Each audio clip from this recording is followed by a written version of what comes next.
Berapa orang? Berapa orang? Dari si Sarehat saja.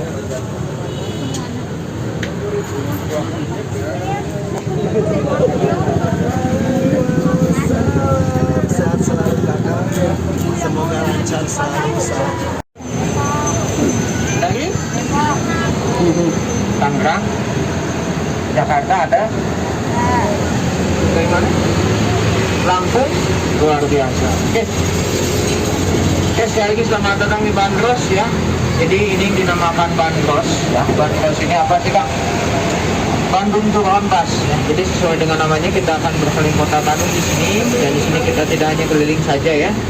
Jadi di sini juga kita bakal mengetahui ya ada apa saja di kota Bandung ini. Yang pertama dengan sejarahnya, yang kedua kita akan mengulas kuliner-kulinernya, ketiga ya pusat perbelanjaannya di mana saja, di mana dari zaman Belanda sampai sekarang, dan yang terakhir adalah kita mengulas bisnisnya atau urban legendnya kota Bandung. Ya, seperti itu. Nah, sebelum kita mulai, perkenalkan diri dulu, nama saya Fajar, saya dari HPI. Saya tidak sendiri di sini, saya bersama Pak Septoni, kalau misalnya kita sapanya Pak Igor. Ya, boleh disapa dulu Pak Igornya? Oh my god. Ya. Nah, jadi yang pertama Bandung terkenal dengan sejarahnya. Ya. Tadi kita baru saja dari Jalan Asia Afrika yang dulu bernama Kyoto Posway atau Jalan Raya Pos, yang memang ada kaitannya dengan ini, bangunan sebelah kiri yaitu kantor pos ya. Jadi dulu Jalan Asia Afrika itu digunakan sebagai salah satunya adalah untuk alat pengangkut surat-surat yang jalur untuk pengangkutan surat-surat ya. Tempat pemberhentian sementaranya adalah kantor pos yang ada di Jalan Asia Afrika, dan ada kaitannya dengan jalan ini jalan Bancai. Jadi Bancai itu artinya adalah istal kuda atau kandang kuda, karena dulu yang mengangkut surat-surat itu untuk menggunakan kuda. Seperti itu ya. Jadi tidak hanya untuk mengangkut surat saja dulu tuh, kuda itu digunakan juga sebagai untuk alat transportasi umum ya. Nah, sebelah kanan di sini juga ada salah satu situs sejarah ya. Situs sejarah di sini ada sebuah patung di sana ya. Nggak kelihatan ya? Lihat deh patungnya dalam. Ada patung di sana nih, kamu lihat di sebelah sini ya. Ada bangunan seperti pos di sana ya. Ini apa sih Kang? Ini adalah penjara Bancai ya. Jadi kalau memang pengen masuk ke dalam bisa menghubungi bapak ini sebelah kanan. Ini penjaganya di situ ya. Jadi di sana itu patung siapa sih Kang? Patungnya Bung Karno. Jadi presiden pertama kita pernah dipenjara di Bancai ini ya selama kurang lebih 8 bulan ya. Dan mereka Bung Karno ini di sini tidak hanya berdiam diri saja ya. Beliau membuat sebuah pledoi yang bernama Indonesia Menggugat. Sekarang penjaranya sudah dipindahkan karena tidak boleh ada penjara di tengah kota lagi, dipindahkan ke Bandung Selatan ya, seperti itu. Nah, kalau yang membuktikan dulunya memang sebuah penjara, ada menara pengawasnya di sebelah kanan ini. Nah, ini menara pengawas ya. Sehingga sekarang beberapa bagian dari penjara Bancai itu sudah digunakan sebagai tempat usaha dagang lampu ya tadi. Seperti itu. Ini ada masjid menyerupai kelenteng, namanya Masjid Al-Imtizaj ya, artinya pembauran, karena memang artinya bahwa dulu banyak orang-orang Tionghoa yang masuk Islam. Karena apa? Gara-gara bergaul sama orang Arab sama orang Indonesia juga. Karena mereka membuat sebuah perkampungan yang diisi 3 etnis. Etnis Arab, Indonesia atau dulu namanya Bumi Putra, dan etnis Cina. Makanya di Bandung ini ada nama jalan ABC. Itu singkatannya ya, itu singkatan. Kepanjangannya adalah Arab Bumi Putra Cina. Itulah ya sebabnya kenapa banyak orang Cina yang masuk Islam. Kita masuk ke kawasan Eropa. Nah, bedanya kalau orang Belanda sama Eropa di sini, Jalan Braga. Braga ini berasal dari kata ngabaraga. Artinya adalah beradu gaya atau memamerkan gaya. Jadi maksudnya apakah sepanjang Jalan Braga orang-orang Belanda di sini seperti model catwalk, fashion show untuk memamerkan busana-busana mereka. Karena dulu ada salah satu factory outlet di sini, namanya Bon Marché. Artinya tidak mahal. Oke, itu menurut orang Belanda, tapi orang Indonesia pasti mahal. Dimana cabangnya cuma ada satu di dunia, itu di kota Bandung, dan pusatnya itu di Paris. Makanya kenapa Bandung dijuluki Paris Van Java, karena beberapa toko di Jalan Braga menjual barang-barang dari Paris. Salah satunya adalah Bon Marché. Itu ada Parangdan di sana, boleh ada Parangdan. Dulu itu adalah guide dari tahun 80-an Parangdan. Ya, beliau itu dulunya guide. Nah, sebelah kanan ini contoh ngadu gaya kayak gini nih. Ini kayak gitu. Tapi dulu pakaiannya tidak seperti itu. Pakaiannya justru lebih tipis. Orang Belanda itu. Ya. Di sini juga tidak hanya beli barang-barang dari Prancis saja, tapi di sini juga ada restoran yang menyajikan masakan Prancis. Ini sebelah kanan. Maison Boholian. Maison Boholian ini dibangun dari tahun 1923 dan dulu letaknya di ujung Jalan Braga. Nah, dipindahkannya pada saat peristiwa Bandung Lautan Api. Akhirnya pindahlah ke tengah Jalan Braga. Lebih banyak yang beli di sana. Jikalau kita berada di sana dan melihat menu, ada yang nama menunya adalah croquet. Mas, saya pesan croquet. Jangan kaget yang datangnya perkedel jagung. Ya, karena di sana perkedel jagung namanya adalah croquet. Agak gaul, agak stylish. Tapi Kang, yang di sana yang paling terkenal apa sih, Kang? Pisang goreng dan es krim. Ya, itu enak banget. Karena saya dulu mampunya beli itu aja. Saya nggak tahu masakan yang lainnya itu enak-enak kayaknya. Tapi untuk pisang goreng dan es krimnya enak. Ada bisa beli es krim di sana. Ya, bedanya es krim Belanda sama es krim Indonesia seperti apa sih? Dia lebih creamy. Karena kandungan susunya lebih banyak dibandingkan kandungan air. Jadi kalau misalnya adik-adik makan es krim di sana, jangan khawatir nggak sampai cair ke tangan atau ke bawah. Karena dia cairnya itu perlahan-lahan. Nah, itu adanya di Braga Permai. Ya, salah satu es krim Belanda yang terkenal di kota Bandung. Oke, kita melintasi viaduk di sini, yang artinya jembatan di atas kanal dulu dilalui oleh Sigombar. Ada Sigombar di sana ya, yang jadi monumen kantor pusat PT KAI. Kepala lokomotif, di mana dulu punya dua trayek khusus. Yang pertama itu ke Batavia, yang sekarang bernama Jakarta, dan yang kedua ke Buitenzorg, yang sekarang namanya Bogor. Jelas dari Bandung ke Bogor pasti nanjak. Nah, Sigombar yang mampu menanjak pada saat itu. Dulu tidak hanya mengangkut penumpang saja, tapi mengangkut juga komoditas-komoditas yang terkenal di kota Bandung. Di mana salah satunya adalah kopi. Ya, dulu kopi itu diangkut oleh kereta Sigombar. Rasa kopi itu kayak gimana sih, Kang? Pahit kan? Memang karena dulu ditanamnya secara paksa, itu nyata, itu fakta. Karena dulu ada salah satu apa ya namanya, bisa dibilang sistem penanaman zaman Belanda yang dikenal dengan kulturstelsel atau tanam paksa pada kopi. Tetapi rasa kopi yang asli itu memang pahit, tapi ada asam-asamnya dikit. Nah, dulu kalau misalnya udah panen itu nggak langsung dikirim ke Eropa, tapi ditimbun dulu di sini di kantor wali kota Bandung. Ya, ini dulunya gudang penyimpanan kopi milik Dr. Andries de Wilde. Jadi kenapa alasan biji kopi itu harus ditimbun? Karena untuk mengurangi kadar asam. Nah, makanya ditimbun dulu di sini. Salah satu pabrik kopi di kota Bandung menerapkan sistem seperti itu, yaitu pabrik kopi aroma. Dia biji kopinya itu ditimbun dulu 8 tahun, sorry. Berarti yang diperjualbelikan tahun ini itu biji kopi dari tahun 2013. Tuh, sekarang sudah disebarluaskan di supermarket aroma itu. Jadi cocok banget untuk oleh-oleh dari kota Bandung ya. Kopi aroma itu banyaknya kopi arabica di sana. Oke, sebelah kirinya ya, seberang dari gedung balai kota itu ada sebuah masjid di sana, namanya Masjid Al-Ukhuwah. Di tahun 1901 Masjid Al-Ukhuwah adalah Loji Sinyen. Apa itu Loji Sinyen, Kang? Sebuah gedung yang tertutup yang dikelola oleh komunitas tertutup, yaitu komunitas pemuja setan. Ya, jadi dulu Bandung itu punya pemuja setan. Jadi misalnya bilang Bandung itu adalah kota pertama yang menciptakan pemuja setan di Indonesia. Ya, jadi boleh tepuk tangan untuk Kota Bandung. Oke, ya, terima kasih yang tepuk tangan, berarti artinya mendukung adanya pemuja setan di Indonesia. Ya, saya hanya ngetes doang.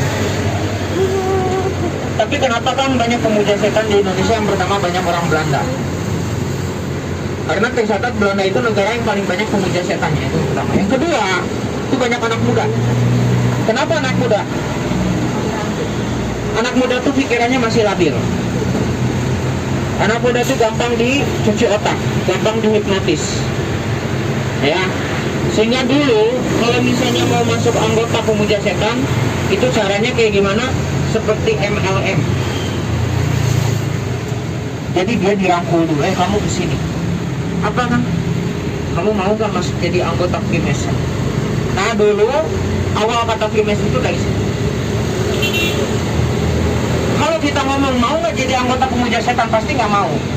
Tapi kalau misalnya dibilang kamu mau nggak jadi anggota Freemason, pasti orang itu nggak tahu emang Freemason itu apa. Makanya kamu masuk dulu, nanti kamu tahu Freemason itu apa. Pokoknya kamu kalau misalnya mau masuk anggota ini, kamu dapat fasilitas apapun yang kamu mau. Dijanjikan seperti itu. Karena apa?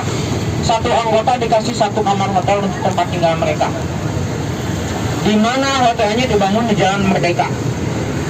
Ya, jadi nggak terlalu jauh dari tempat bisa dibilang tempat berkumpul atau tempat ibadah lah ya. Jadi nggak terlalu jauh, kurang lebih radius 500 meter. Nah, dibangun hotel di sini yang sekarang jadi BIP, yang Mall BIP. Belok ke kanan sebelah kiri itu letaknya Mall BIP, Bandung Indah Plaza. Yang dulunya adalah hotel khusus pemuja setan. Hotel tersebut bernama Fred di Orchard Park, yang dimana hotelnya 2 kali BIP, jadi lebih besaran. Dan dulu hanya 2 tingkat tapi memanjang. Ya bisa dibilang dari perempatan satu ke perempatan selanjutnya, itulah dulu hotel Fred di Orchard Park. Ya. Oke, sebelah kanan ini ada bangunan Belanda, sebelah kanan yang sekarang jadi Bank BTPN. Ini dulunya The Bugler, sebuah villa. Namanya Villa 3 Warna sekarang itu. Maksud dari 3 warna itu warna bendera Belanda, merah, putih, dan biru. Yang dimana dulu itu dihuni oleh arsitek Belanda bernama Albert Frederick Albers. Siapa beliau ini? Beliau ini yang mendesain Hotel Savoy Moman. Nanti kita akan lewat ya salah satu hotel tertua di kota Bandung tersebut. Tetapi pada saat transisi ke zaman Jepang itu menjadi sebuah kantor berita dan radio yang bernama Domei. Nah, Domei ini dimanfaatkan oleh Indonesia pada saat itu karena untuk menyiarkan proklamasi dalam 2 bahasa, bahasa Indonesia dan bahasa Inggris. Makanya dulu sebelum merebut atau sebelum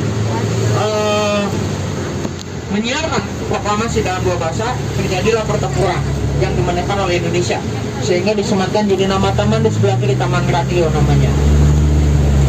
Ini diberi nama oleh wali kota sebelumnya, itu Pak Ridwan Kamil. Ya, sebelum menjabat sebagai gubernur, beliau menitipkan infrastruktur yang ada di kota Bandung, termasuk taman-taman di kota Bandung, semua direvitalisasi dan diganti namanya. Salah satunya adalah Taman Radio. Makanya dari dulu Indonesia ini kuat sekali, baik secara fisik maupun secara mental.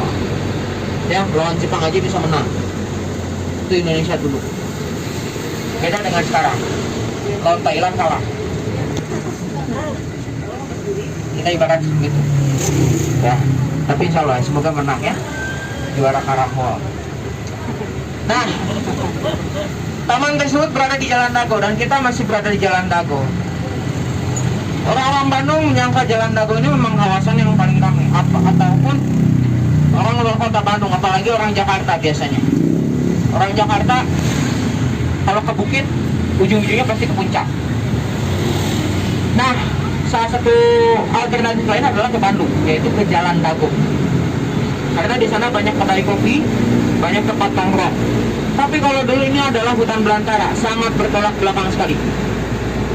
Jadi dulu Jalan Dago adalah hutan belantara yang dimana banyaknya adalah kriminalitas atau begal. Ada tahu begal? Ya, ya. Pokoknya yang suka ngebunuh orang, pokoknya banyak di sini kriminal. Sekarang ada istilah namanya curanmor. Dulu namanya bukan curanmor tapi curanda. Ya, Surana itu pencurian kendaraan berkuda, jangan mikir yang aneh-aneh. Ya, karena dulu memang alat transportasinya adalah kuda. Nah, makanya dulu banyak orang Bandung tidak berani melintasi jalan tersebut sendirian.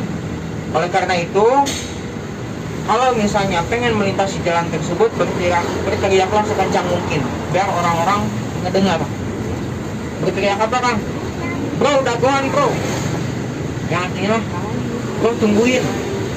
Ya, jadi arti dago itu sendiri artinya adalah menunggu, diambil dari bahasa Sunda. Dulu memang ya, kalau misalnya kita berteriak di hutan 500 meter itu kedengaran banget, tapi memang ada suara yang menggema ya, atau echo lah kalau bisa yang bro dagoan. Jadi kondisinya dulu seperti ini. Tapi memang akhirnya dengan berteriak seperti itu, orang-orang Bandung saling menunggu dan berbarengan melintasi jalan tersebut. Ya. Untuk kemana? Untuk ke alun-alun. Ngapain ke alun-alun? Berdagang mereka. Karena pasar cuma ada satu dulu di kota Bandung, yaitu di alun-alun. Nah, ini sebelah kanan, ini ada iconic buildingnya kota Bandung, yaitu Gedung Sate, ya, yang luasnya kurang lebih 2,7 hektar, jadi sangat besar sekali. Pembangunannya selama 4 tahun dari tahun 1920 sampai 1924. Nama aslinya adalah HB, Government Bedrijven, ya, artinya kantor pekerjaan umum. Kenapa disebut demikian? Karena ada ornamen tusukan sate di atas gedungnya sebagai penangkal petir.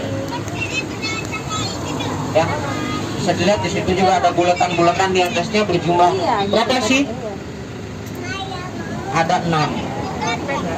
Ya, ada 6 bulatan di ornamen tusukan tersebut, yang dimana artinya biaya pembangunannya menghabiskan 6 juta gulden.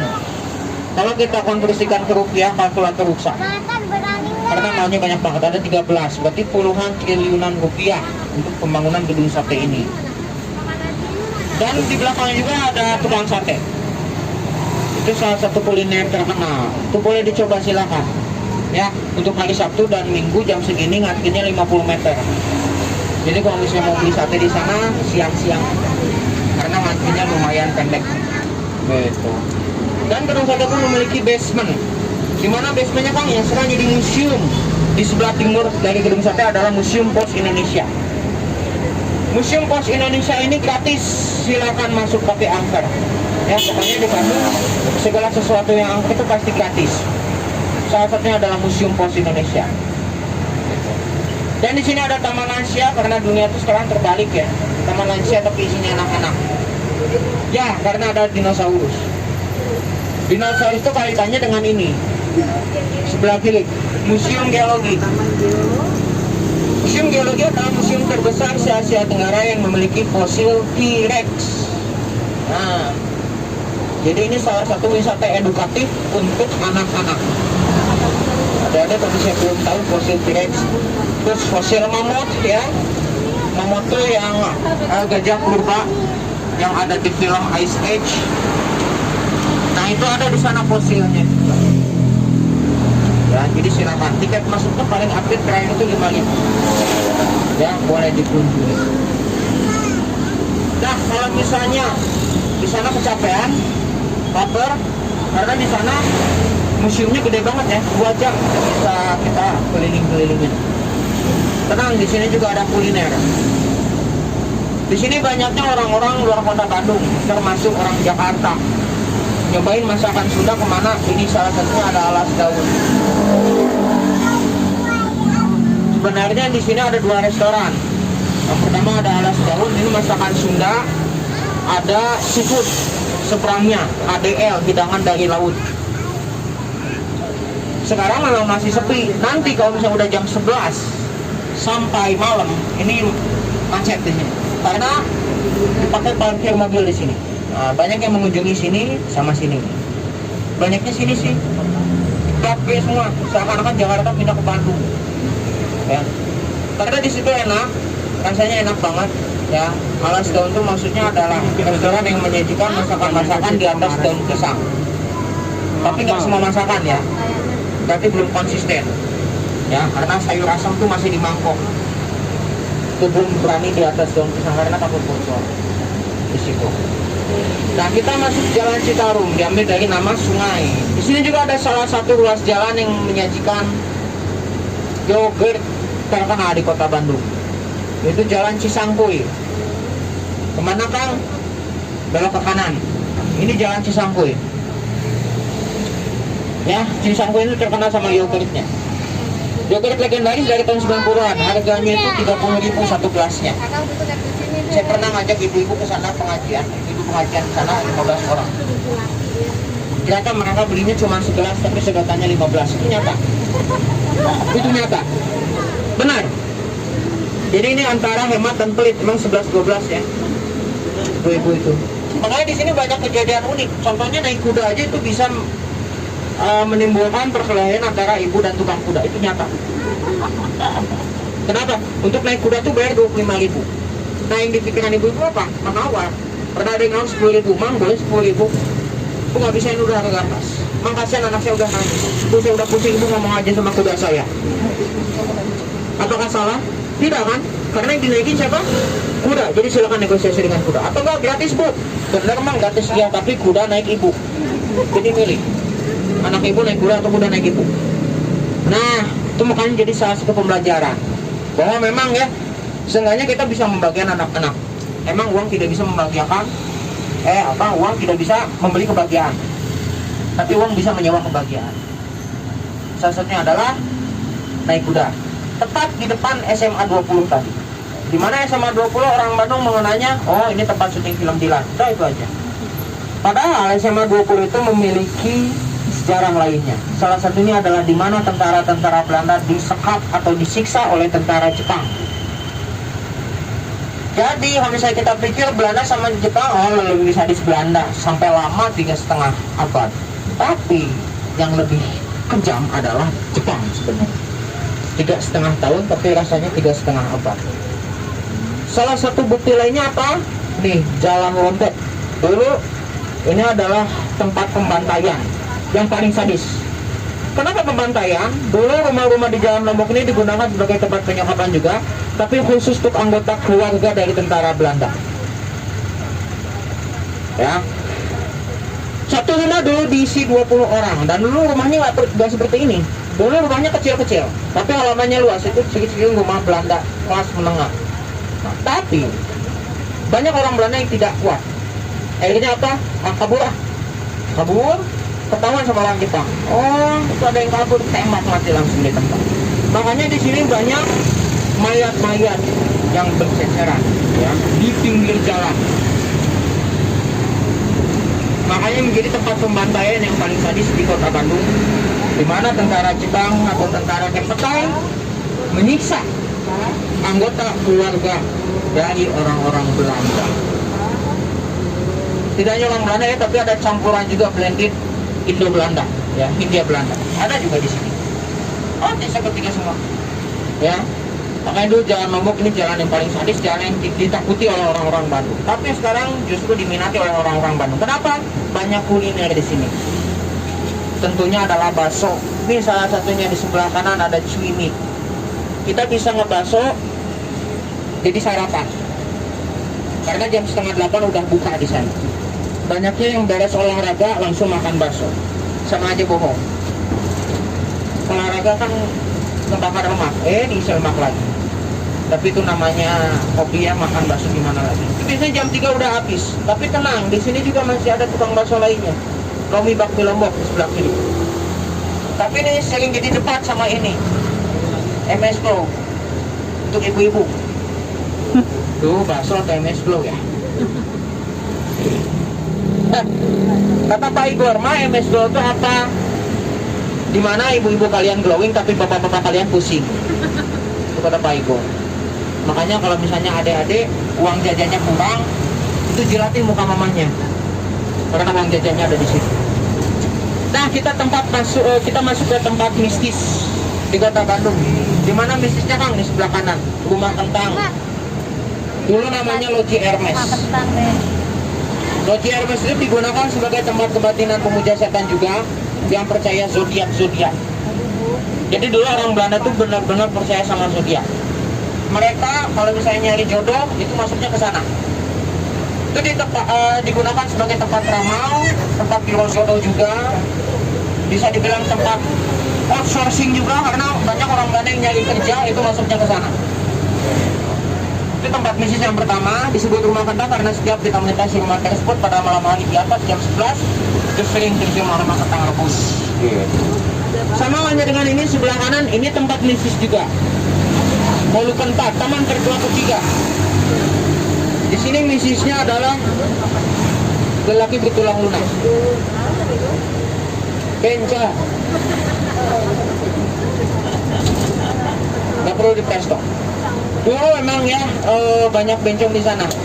Karena dulu dikasih pagar-pagar kayak gini, tamannya jadi sangat tertutup dan jadi tempat persembunyian waria-waria di sana. Tapi semenjak ada sinetron Azab udah nggak ada.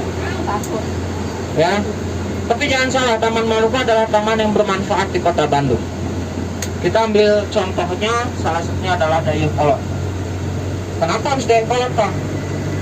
Selama ini kita kenal Dayakolot di kota Bandung itu sering banjir. Sering banjir. Nah, banjirnya itu bisa sampai 2 meter atau 3 meter. Tapi sekarang itu 1 meter pun jarang. Karena ada apa?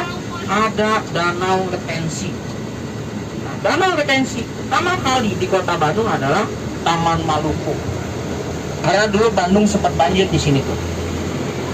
Nah, gunanya kolam retensi itu untuk apa? Bukan untuk menghilangkan banjir, bukan sebenarnya, tapi mengurangi volume banjir di sekitarnya. Itu gunanya danau retensi. Jadi menampung ya debit banjir di sekitar desa. Tadi juga sebelah kanan Taman Lalu Lintas. Itu taman tertua kelima di kota Bandung yang bernama Insulin the Park. Di tahun 1950 Insulin the Park diresmikan oleh Bapak Jenderal Abdul Haris Nasution dan digantikan namanya menjadi Taman Ade Irma Suryani Nasution. Ya, untuk mengenang putrinya yang ditembak mati pada saat peristiwa G30 SPKI.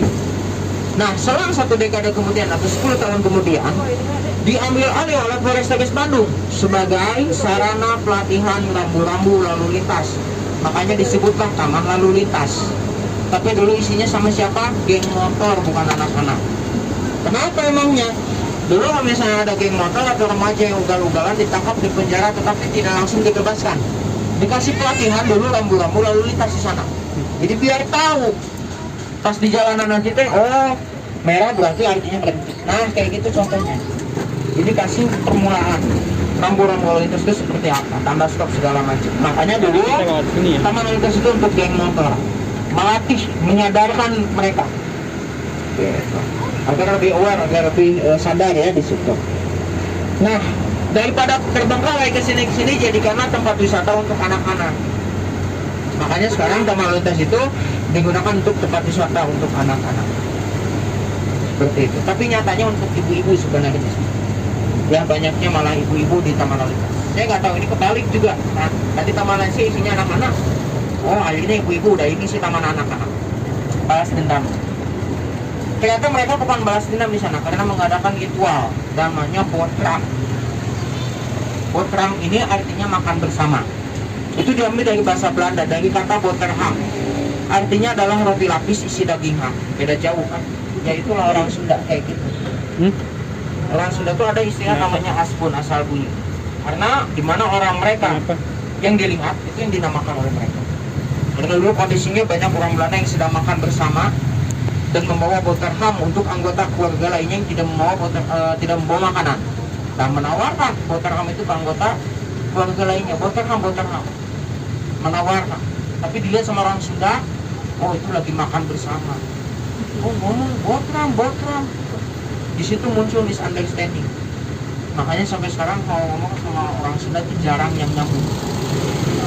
Karena kondisinya dulu seperti itu. Banyak banget kata-kata Sunda ataupun kata-kata Indonesia memang berasal dari bahasa Belanda. Mana salah satunya adalah boterham tadi. Ya. Ada nama buah-buahan juga yang sering dikenal namanya kersel. Ya. Bahasa Indonesianya adalah cherry. Nah, orang Bandung tuh nggak terima itu namanya cherry bunga. Karena mereka kenal cewek itu yang di atas kue sama di atas panggung. Udah, itu. Sebelah kanan ini ada PT Rasa, ya. PT Rasa ini es krim yang paling enak di kota Bandung. Itu PT Rasa, Rasa Bakery and Cafe, di mana dari tahun 1930 sudah merintis usaha di sana. Tapi dulu usahanya bukan usaha es krim atau bukan usaha restoran, tapi usaha kue kering, bolu atau lapis legit. Namanya cake face. Makanya sekarang tuh lapis legitnya tuh enak banget di sana. Karena dari dulu, dari tahun 1930, harganya memang selangit, makanya yang pabriknya mobil semua. Sebenarnya jangan mengatakan itu mahal, tapi katakanlah kurang murah, karena itu lebih lembut. Ya, di sana sebenarnya. Es krimnya itu harganya 40.000 sampai 60.000, itu tergantung dari topping atau porsinya.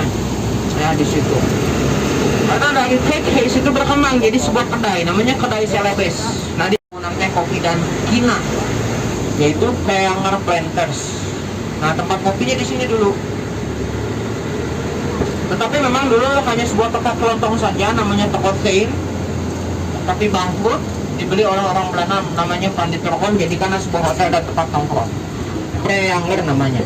Tapi dulu hotelnya rumah tanggung, nggak seperti ini. Seperti ininya itu tahun 1929 oleh Charles Prosper Schumacher, dosen ITB, ngajak mahasiswanya yaitu Bung Karno, ya, pada saat dengan gaya Art Deco.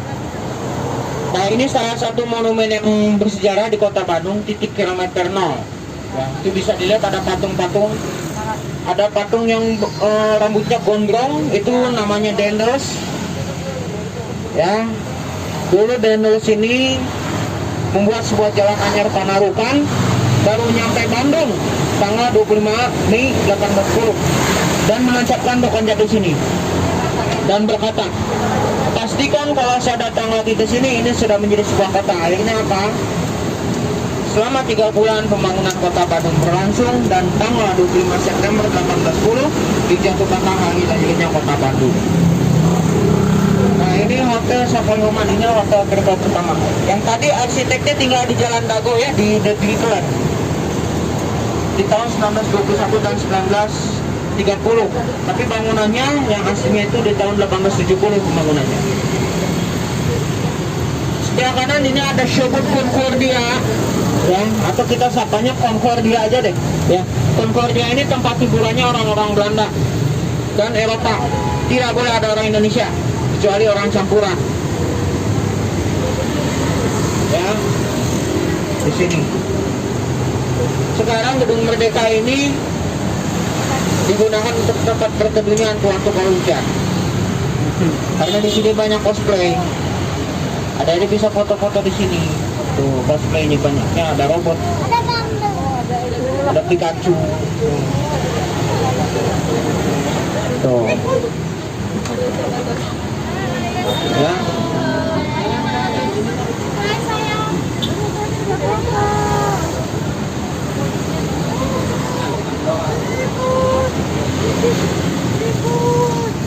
Ya. Jadi ini salah satu sudah hadir di sini. Huruf. Ya. Ini nggak tahu malu ya hantunya ya. Isuk-isuk ke saya. Oke.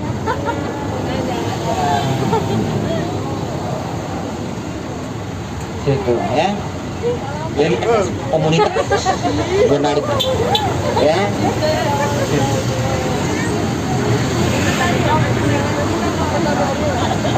Dua poin ya yang ditakutin untuk mereka, hujan dan satpol pp. Nah, ada satpol pp di sini udah habis. Makanya disebut satpol pp itu adalah satu pimpinan. Makanya di sini banyak banget cosplay. Jadi kalau misalnya ada-ada pengen foto-foto sama mereka kasih uang. Ya, karena untuk biaya kostum dan biaya make up. Karena mereka masih menggunakan MS Glow dan Set Avian, jadi campuran. Prihatin ya, cat tembok, cat minyak sama skincare. Sama beli bokap ya. Popok tuh bukan untuk anaknya, tapi untuk cosplay yang jadi robot. Kenapa, Kang? Coba kita berada di sana dan kita kebelet pipis. Gimana cara membukanya? Keburu pipis di sana. Makanya pakai foto. Ya, jadi untuk pembelajaran. Tepat di Gedung Merdeka, tapi jangan salah dulu Gedung Merdeka tuh banyak noni-noni Belanda, noni-noni Indonesia juga di sana, yang cantik-cantik membawa bunga. Itu makanya kenapa Bandung menjuluki kota kembang. Itu salah satu versi. Ya, salah satu versi di mana banyak orang-orang Bandung yang cantik itu katanya seperti itu. Yang kedua, itu menurut orang Belanda yang ngomong kayak gitu. Yang kedua itu Udah di sini. kota Bandung ini banyak Ayah udah di sini. tempat menanam bunga. Gimana? Di mana salah satunya adalah Simpang Dago. Makanya disebutlah Bandung kota kembang. Dia udah di sini. Atau Blumenstadt. Ya, banyak bunga-bunga di kota Bandung ini. Pas dah. Hah? Oke, kita sudah memasuki alun-alun kembali. Karena alun-alun kota Bandung ini sebenarnya berasal dari catur gatra. Catur gatra ini artinya 4 pusat. Yang pertama adalah pusat berkumpulnya masyarakat, yaitu sebuah lapangan. Yang kedua ada tempat ibadah, yaitu sebuah masjid. Ketiga ada pusat perekonomian. Dan yang terakhir adalah kantor pemerintahan. Yang pertama kita bahas dulu untuk pusat berkumpulnya masyarakat itu sebuah lapangan. Dulunya lapangan sepak bola, tapi tidak bertahan lama.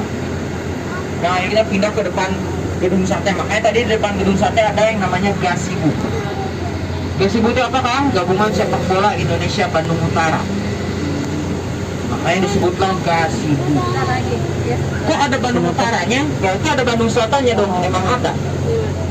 Jadi dulu Bandung kan dibagi dua, Bandung Utara dan Bandung Selatan. Di mana pembaginya adalah rel kereta api yang membentang kota Bandung dari barat ke timur. Berarti ini kita berada di mana? Bandung Selatan. Dan dulu Bandung Utara milik Belanda, Bandung Selatan milik Indonesia. Bandung ke arah dingin milik Belanda, Bandung ke arah banjir milik Indonesia. Seperti itu. Ya. Kondisi seperti itu. Kedua adalah pasar ini ada kaitannya dengan orang Dago, jalan Dago. Kenapa orang-orang Bandung saling menunggu dulu? Sini daguan bro. Karena untuk mewujudin pasar yang ada di sini, yang tadi saya bilang, mereka berdagang dan berbelanja untuk kebutuhan sehari-hari. Pasarnya di sini, sebelah kanan, tuh yang ada barisan Satpol PP. Nah ini dulunya adalah pasar, namanya Pasar Ciguliang. Ya, istilahnya jadi Jogja Kepatihan. Dulu Pasar Ciguliang ini tidak bertahan lama, akhirnya apa? Pindah. Ya, pindah-pindah. Tidak ada yang tetap dulu pasarnya selama setengah abad. Akhirnya apa? Di tahun 1905 dibangunlah sebuah pasar yang baru. Makanya sampai sekarang dinamakan Pasar Baru di Jalan Agusta. Ketiga adalah tempat ibadah. Kebetulan paling dekat adalah Masjid Agung. Dulunya tempat nikah, namanya Balinyungcung. Ada penghulu yang terkenal namanya penghulu Haji Hasan Mustafa, yang sekarang jadi nama jalan ya, atau Jalan Suci kita sebutnya. Dan yang terakhir adalah kantor pemerintahan. Tepat di depan halte Bandros ada pendopo. Ini dulunya adalah rumah kantornya Bapak Raden Adipati Wiranata-Kusuma II. Nah, jadi rumah dinas wali kota Bandung. Oke, kita sudah sampai. Saya ucapkan terima kasih Ibu Bapak KTT dan adik-adik sekalian sudah berkunjung bersama saya Kang Fajar dan Pak Igo. Mohon maaf apabila ada kata kurang berkenan. Sampai jumpa lagi di lain waktu. Selamat pagi. Assalamualaikum warahmatullahi wabarakatuh.